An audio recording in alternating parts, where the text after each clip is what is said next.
What's up, everybody? This is Bryson Fowler, Boss Talks on the Rooftop, continued Hanger series. And today, I had the greatest honor of introducing one of my brothers, my longtime friends, Big Mo. What's up, family? Hey, how you doing, man? Appreciate you for having me here. Hey, man, always a pleasure. Finally got a chance to sit down and do it. Finally, man, So, finally. so about my man, Big Mo, he's a former overseas basketball player. Y'all can't see if y'all can see because like y'all can see the trajectory of how big he is compared to me. My man's been playing basketball overseas. You know, he's come back. My man's been major in the hospitality world, and he's jumped into this venture of private security sector. He's been doing this thing with private security amongst the Dallas nightclub scene. He's been doing private security amongst the corporate world. So if you've seen anybody that's in the security business, they probably came across his path, worked for this man, know this man. He is the man in the DFW security land. What's going on, man? Hey, man, just like you said, just constantly building the company, growing. What's going on in the world today. You know, the need for security has gone up. Yeah. But, so is my price. But Say that. I tell people all the time, know your worth. And there's a lane for everyone in security, whether you're into apartment complexes or garages or private security, personal protection, you name it. There's a lane for everyone. So there's plenty of room to grow for everyone. Already, we're gonna cigar toast to that, man. You know, Yes, sir. he's a brother of the Leaf as well, but we didn't come to that. We became that because I used to work for the man my damn self. Yes, he did. So living this life and continue to progress and move forward.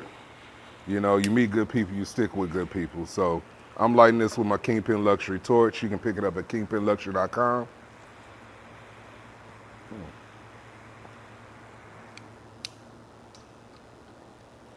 Also pick up your Kingpin Luxury cutters at kingpinluxury.com.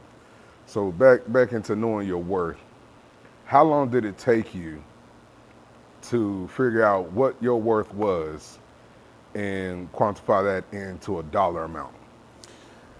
I would say it took about 5 years for us to, I would say, see a real profit to where, because in security, everyone claim their security or claim they know how, but it's with security, it's not all about having the roadhouse mentality or being a bouncer, or it's a lot more of communication and de-escalation and just talking to people. Right.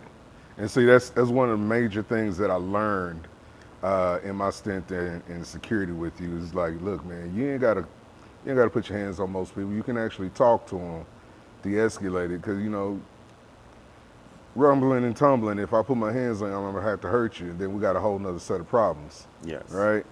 And so I learned that from you because I had to watch you for a little bit to see how you maneuvered in a way to where it came from a hospitable customer service standpoint. Like, yo, I know you're here to have a good time. We want to make sure we all have a good time. Let's do it safely.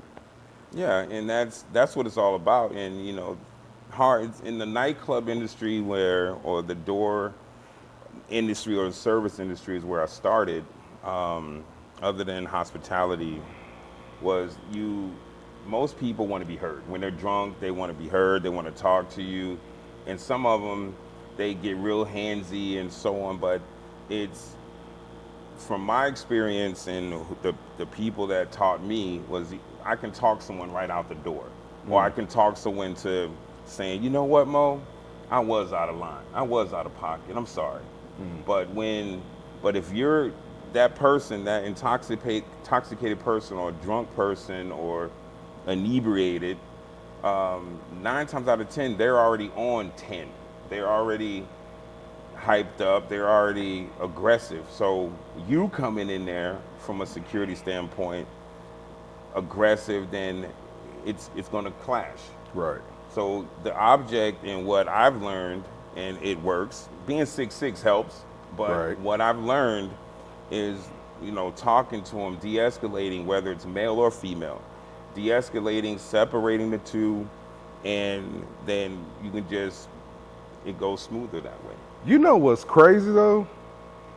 Why is it that the females are hard to talk down than the guys are? Yes,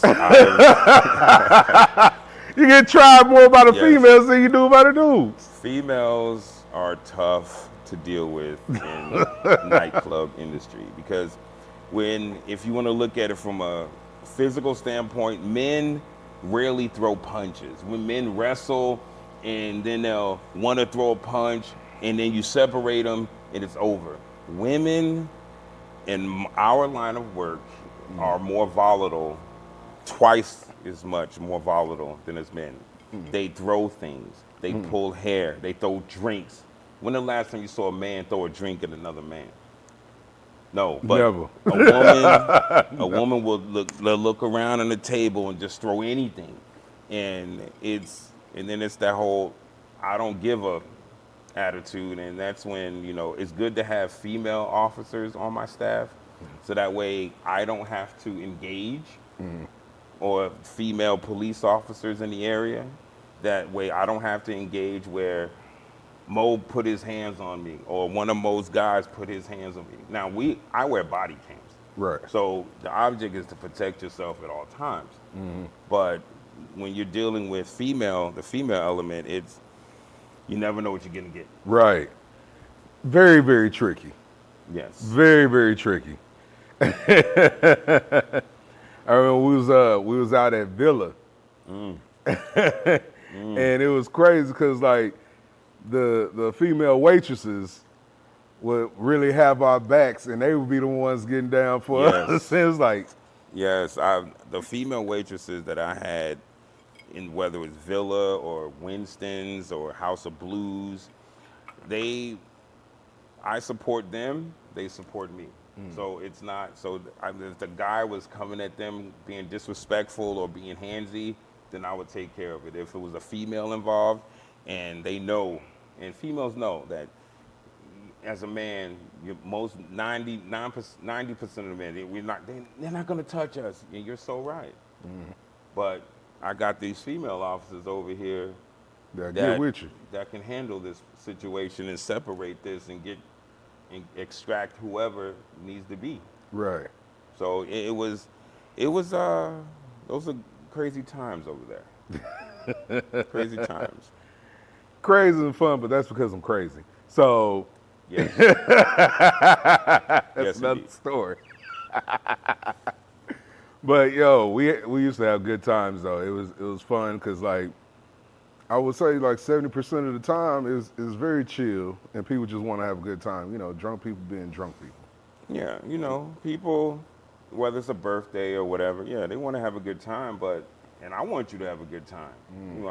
My job is to observe and report and be a presence. I don't want to be the one that, quote unquote, ruined the birthday party because I threw the birthday boy out or Right. I had to extract the birthday girl.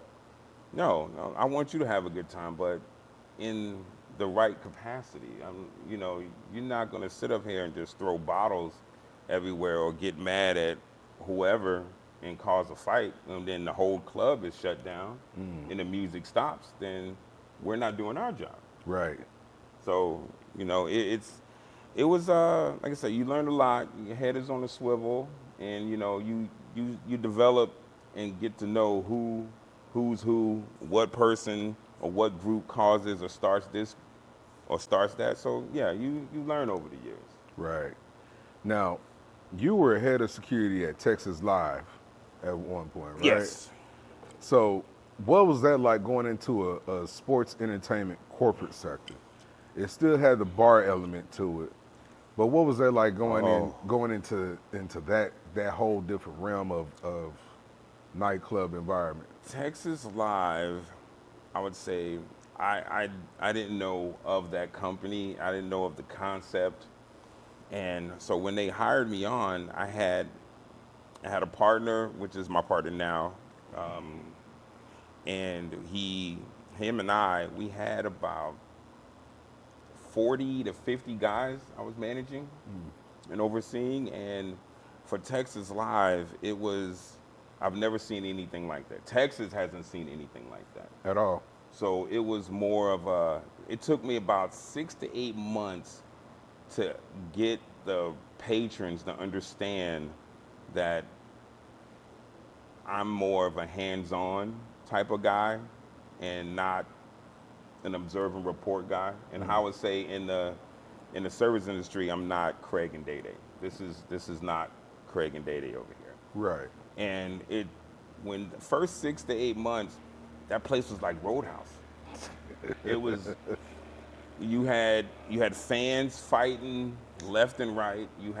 And it was what, couple of restaurants, 30-something bars, 10 restaurants inside. So all types of demographics were coming to gravitating to Texas Live. Whether it's you have a rodeo bar that's upstairs, which is PBR. You have that. So you have the ropers, so to speak. You have coming from Weatherford, Mineral Wells, Aledo, Fort Worth. You have those guys coming in the two mechanical bulls inside. Then you have a huge giant screen where everyone was gravitating to, and some days it would be like 5,000 to 6,000 people in there. So I'm just grateful that the time that I spent there, we handled ourselves accordingly, and and you never saw us on the news. Yeah. Which is a huge testament to your tutelage and the work that you put in there. Because something of that magnitude, there's bound to be something crazy that goes on with even a group of 10 people. Oh, it was, like I said, during football season, certain fans don't get along with each other. Right. And the biggest challenge of NFL season that I had with fans and other fans, Saints, Cowboys. Yeah. Eagles, Cowboys, Giants, Cowboys. Always. College football, you're looking at the Texas OU. Yeah. That was pretty active with an AK active. Sheesh. And I would say whenever they had the College Bowl Series games there. Like I said, it's that place is multi-use, so it was event driven. So depending on what's going on, depends on what crowd you get. Right. I like how you skipped over the Cowboy Washington, because Yes, I'm a Washington fan. Wasn't nobody worried about y'all. And let us stay under the radar. Let us stay under the radar, and our rivalry, it's there, but it's not to the point where we're fighting each other to where really fist the other fan bases I mentioned. Yeah. Oh, crazy work. Yes. And crazy work. Yeah. I could walk around with my Washington gear on, or now you will never see me in Cowboy gear. Oh, man, we got to get you in some cowboy gear. I ain't losing no bets like that. Come on, man. We got to put you in some cowboy boots. But yeah, put a cowboy hat boots on. Are called Timberland, man, see, stop. Okay. You're from Jersey. Yes. You're from Jersey. Yeah, my cowboy hats are Scullies and buckets. Okay. We done. And how are you from Jersey and you're a Washington fan? Oh, I grew up watching them back home, and they had Art Monk, Gary Clark, Ricky Sanders, Riggins, and I really liked Tony Dorsett growing up, and I wanted to play football, but Jersey's not big on football back then in the 90s, and we had, I would say, three really good players on our team in high school, but we were like 0-10, 1-9. But Al Singleton, that played with the Cowboys, he was one of my classmates, and then the head coach of the Falcons, Raheem Morris, one of my classmates. Oh, that's dope. But they were they were the only ones. Right. They were the only ones. So, and they could vouch for it. And just like it was tough watching that. And Yeah. I was like, I've never been on a losing team in my life Right. playing basketball. Right. And that right there, it wasn't for me. Right. You're a 3-time state champion in basketball, right? Yes. See, that's cold work right there. Now, we was talking behind the scenes about defense, doing the little things, right? Hmm. Do you find that that's what makes you so successful in your current ventures now, doing the little things right and keep on? Oh yes, when doing the little things, and from a business standpoint, when I carried over from high school and college and playing professional for 10 years overseas. The little things in business, for example, when you have certain contracts, all my contracts that I have in security, I I personally, and this is what separates me from other people, is I personally go see my clients. Whether it's a birthday, I'll send a card or a Starbucks card, or some of the hotels that I have, the general managers were female, so you'd get an edible arrangement, just a little thing. So that way, when things, as you grow, you don't forget the people that got you started. So you doing those little things, whether you go in, have a cup of coffee, or you go in, like very easily, I can do everything ACH, which means everything can go direct deposit and they'll never see me. Right. But no, I'm like, I don't, it's more personal because I know these people. I personally know these people 10, 12, 20 years plus. Man. So when they call me or text me, if they have an issue or if they have something else going on or if they need something, then they know I'm there. I'm not going to I'll send one of my site supervisors, or I'll send one of my GMs or my ops manager. No, I'm coming. So those little things right there, and they appreciate that. Because many a times I've heard and I've seen that people come in, because I don't promote what I have, what I do, what I have. But people will go in and like, oh well, let me get this contract. Somebody try to come in and underbid me, and they'll say, well, no, we have Mo. We're working with Mo. And they're like, damn, Mo over here too? Well, but you wouldn't know it unless you tried it. Right. And just from having that personal connection, they're not even my clients, and they're not even listening. So they're like, oh, thank you for your time. Right. And then I'll get a text, Mo, I didn't know you was over here too, man. Damn, you everywhere. Yeah. That's how that works. That's how it works. So is discrepancy one of your biggest key to keeping the trust within your clients? Yeah, discrepancy and transparency. Whether you're going to be upset or not. We can have disagreements, but we'll get over it because it's business, and they may not see something because they want to save money, but I see this becoming an issue, then we'll talk about it.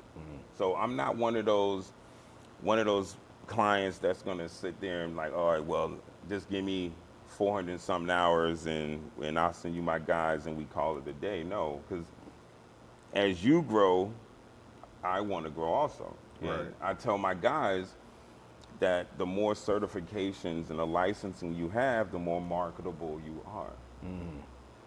Because you don't want to be stagnant. You don't want to get too comfortable. Like, I have guys that work with me that are bounty hunters. I have some that are process servers. I have some that are PIs.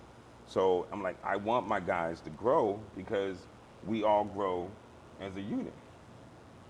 I'm like, I have 3 guys that worked for me. They still work for me when they're in town, but one of their friends, well, my friend too, his name is Louis the singer, and he signed to a major record deal. Nice. So now they're on tour with him. So I wasn't gonna hate and say, no, if you guys go with him, no, you can't work with me. No. When you come back, if I got something, I'll let you know. They're still in my group chat with all my other officers. And I don't show any favoritism, so I just put it in there, first come, first serve. Man. So if they want it, they in town, then they got it. So your coverage is vast across DFW. Yes. So what does that look like when your coverage gets too skinny? When it gets too skinny, then you become, for one, you water down your product. And then when you become too skinny, then you don't have enough officers to cover what people may ask. Now, how I've had the same core of guys for 5 years is what you do Monday through Friday is the most of my guys, including myself, have a full-time job. So on the weekends, for example, one of my biggest clients is a company called Walter's Weddings. Excuse me. All right. Called Walter's Weddings. Now, I didn't know this, but in the state of Texas, you got to have security at weddings because of the alcohol in the reception. So, a friend of mine from Texas Live, he worked, and now he was working for this company, and he said, Mo, you still do security? Hit me Facebook, DM. And he said, Mo, you still do security? I said, yeah. He said, well, I have some wedding venues that need security. So I did 3 of them, and we did a good job. So then he said, all right, well, I'm going to give you the rest. I'm thinking like 3, 4 more, 30. Damn. So you have wedding venues from Midlothian to Crum all the way down to Waxahachie. And most people get married on the November, weekends, yeah. Thursday, Friday, Saturday, Sunday. So, and I've had this for like 2 years, and my guys are very happy. But I would say there was a company in there before me, but it's all about marketing.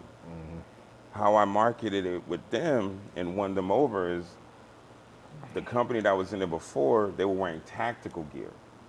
And if you're wearing tactical gear at a wedding, you know, and you see someone in tac gear, you're gonna feel like you're being watched, judged, and so on. Feel like you're policed. Yeah, but with my guys, everyone wears suits. Yeah. Black suits, white shirt, black tie.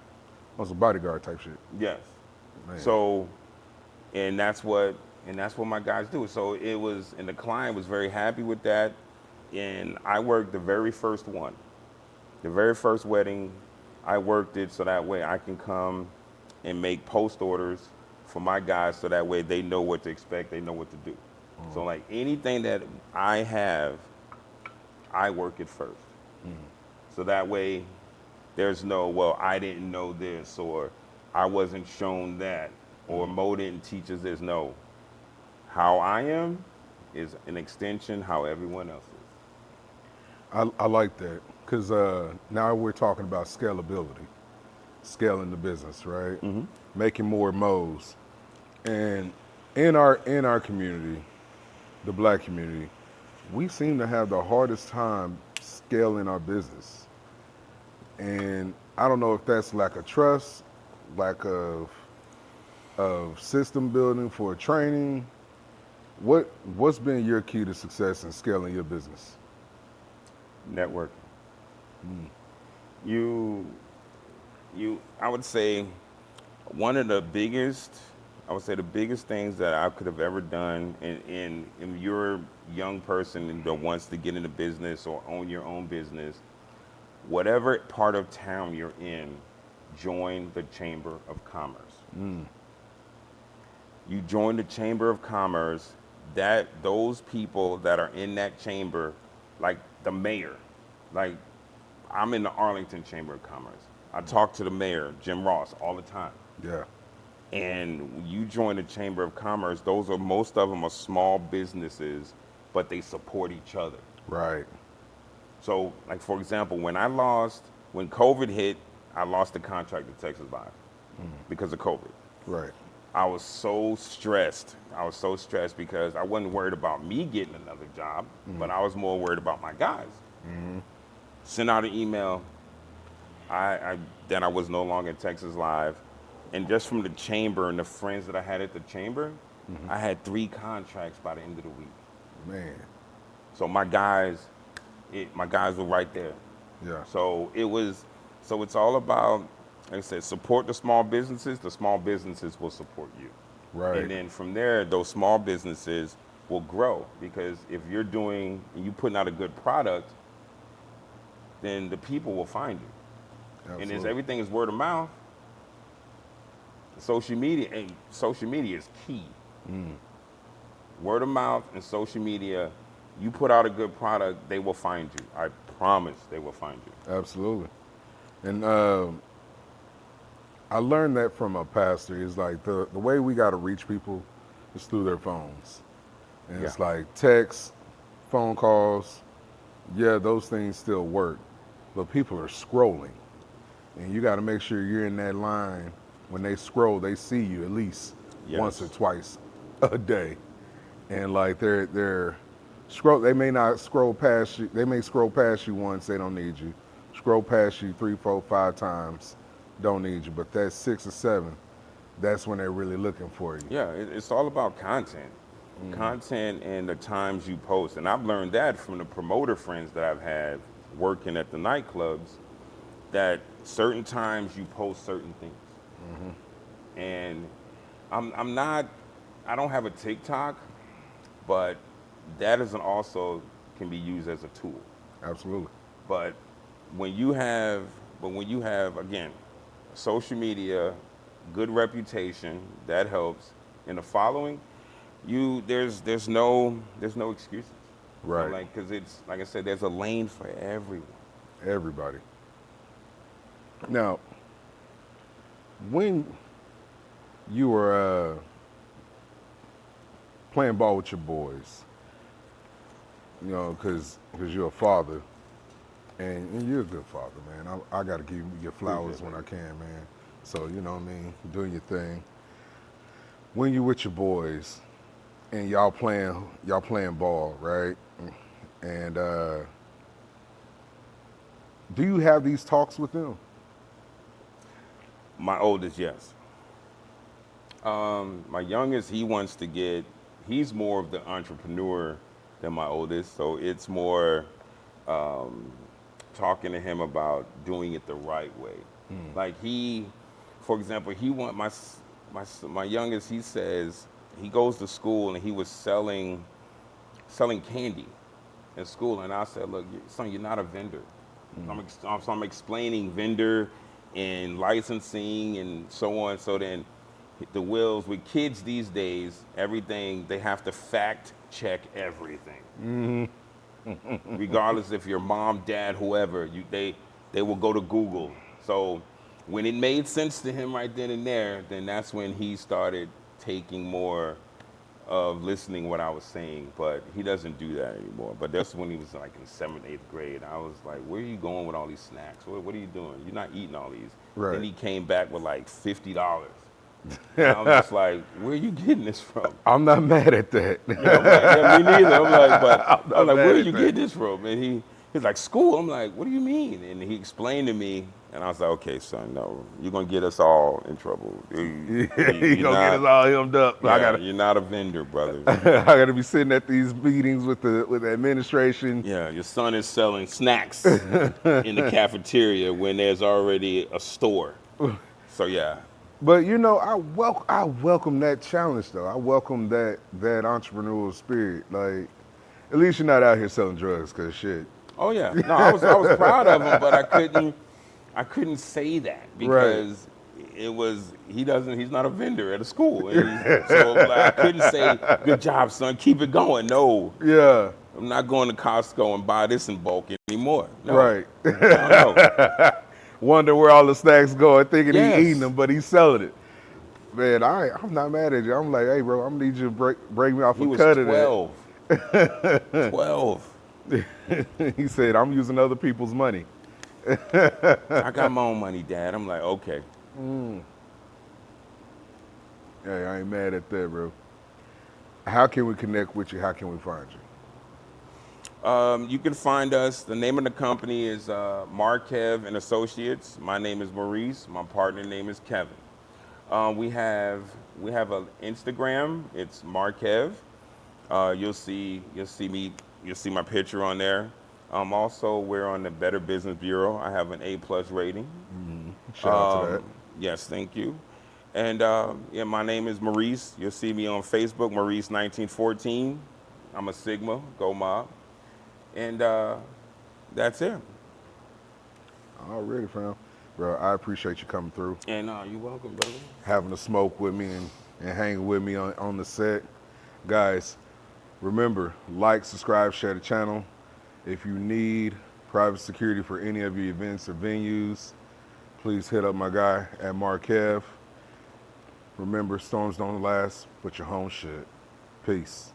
Two fingers.